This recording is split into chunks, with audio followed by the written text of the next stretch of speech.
SeatGeek. For all your ticketed events, from sporting to concert outings, SeatGeek has you covered. They even conveniently color-coded each ticket on their website from amazing to worst, so you can easily know which are the best deals. SeatGeek, the smart way to buy. Save $20 off your next ticket purchase with the promo code. Hey everybody, I'm your host, El Gato, also known as the Big Cat. My cool cat, put your balls up. Rock with the Big Cat. Today, we're here to ask that dramatic question. Should the Carolina Panthers tank in 2020 for a higher draft pick? We'll talk about it, but first, one quick question for get started. Do you love the Carolina Panthers like I love the Carolina Panthers? Yes, no, maybe. Do you love the Carolina? Look at my hug. Ooh, I love you, Carolina. Yes, I do. Do you love the Carolina Panthers like I love it? If you look at it, give that.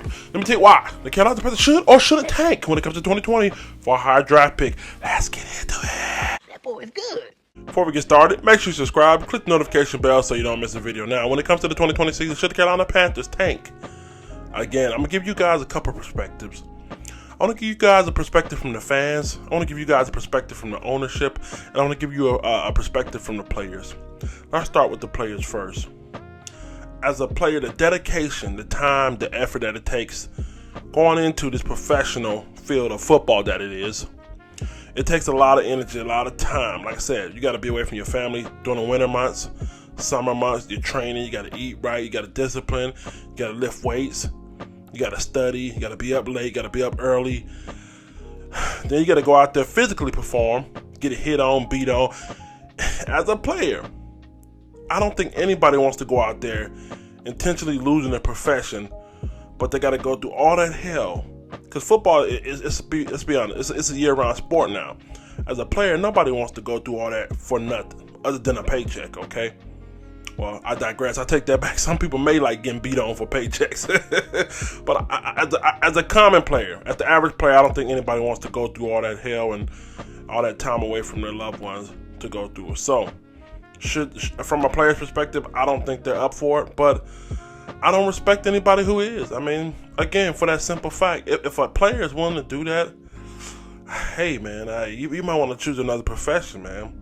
That's a lot to go through just to collect a paycheck, you know what I mean? So, and again, I'm under the impression that there are players on this team that want to win a championship.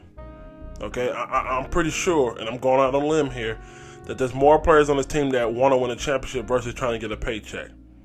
So from a player perspective, I can't see them going out there intentionally tanking. And let's be honest, though. Let's be honest. If it happens, if they go out there and just, give it their all and then they come back empty-handed, I'm okay with that. I'm okay with the team going out there playing 100% and they go out there and if we end up 4-12 or if we end up 2-14, I'm okay with it as long as I know they gave it their all, okay? But intentionally going out there, taking the L, intentionally going out there getting whipped on, I can't get with it, man. I just can't, man. So from a player's perspective, I don't think they're for it. Stick around. Now, from a fan's perspective, do I want us to tank? Man, this is tough, man. From a fan perspective, you always want the best talent out there, you know what I mean? And we got to be honest with ourselves, I think Carolina is in a legit rebuild. But I see there's some promising pieces on the team. But is it enough for us to go out there and compete for a championship? That's what you got to ask yourself. And to answer that question, I think no, man. We don't have enough pieces on our team to compete for a championship, but I won't be surprised, man. I mean, listen, stranger things have happened, you know what I mean? I honestly believe that Matt Rule has a way of having players get up for him, you know what I mean? Whatever it is, whatever mojo he is, maybe it's in the cooler, I don't know. But whatever he has to make these players evolve and conform to his ways, he has it. So, again, I don't want us to, how can I say this, man?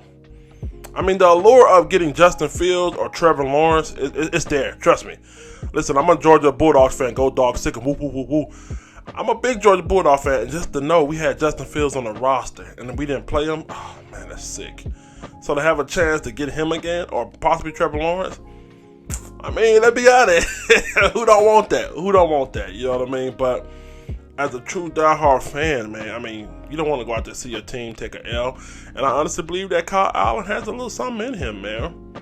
You know what I mean? And I believe Cam Newton, if he can come back healthy, and if he can play on that one-year deal, and you know what I mean? You already know what he can bring. So I believe we do have pieces on that roster, and you've seen what DJ Moore has done. He's evolved into a number one receiver. Christian McCaffrey has been the beast that he always been. You know, again, I'm under the impression that we have some pieces, but we don't have enough pieces. You got to ask yourself, looking at it, okay, like this. At the end of the season, will I be in the playoffs? And how far will I go in the playoffs if we just happen to make the playoffs? And then you got to ask yourself, is it worth it? You know what I mean? So, from a fan perspective, I don't want us to tank, man. You know what I mean? That's going to be tough to watch. But I tell you this. I got to be real with myself. I'm prepared to go through the worst. Okay, so, I mean, it's not like oh, my goodness, caught me off guard. No, it's not going to catch me off guard. But, I mean, you hope for the best and you prepare for the worst in all things. So, again, man, if it happens, as long as we go full speed, as long as we go out there and give it our all, give it our heart, as long as we're not out there getting out-coached, as long as we're not out there making the same mental mistakes for 16 weeks, like not shedding run blocks and not getting penetration and blowing, jumping receiver routes and stuff. As long as we're not doing that shit week 1, week 2, week 3, I mean, if we lose nail biters, I mean, we go out there, give it all. I'm okay, man, because I understand we're not gonna be there year 1 with Matt Rule, but I do expect to see some kind of progress. I want to see the glimmer of the light at the end of the tunnel. You know what I mean? But I don't expect for us to just come out and be like, oh, game breakers. But you know, if it happens, it happens. Life is good. You know what I mean? So last but not least, let's look at it from an ownership perspective. If you're asking the owner, do you want your team to tank so you can get probably a high-name, high-value pick in which you can market that to the city, to the fans, and everybody, just period, man. So, I mean, as an owner, you're like, yeah, listen, David Tepper's in the mindset. He already told you, look, he signed a 7-year deal to Matt Rule, okay? Because in other words, he said, don't expect this to be overnight. He said it when Ron Rivera got released. He came out and said, look, I would love to tell these fans that it's going to be overnight, but it's not. So, from an ownership perspective, I don't think he minds tanking, you know what I mean? Think about it. If Cam Newton's gone, you know, which is the assumption, even if he does good this year, I don't know how much more he has left. I don't know how much more that the owner believes. I don't know. It's hard for me to gauge this, you know what I mean? So, even if he come out this year and we don't make it to the playoffs, but he does well, it's hard to gauge what the owner's thinking. So, let's just say he does get rid of him.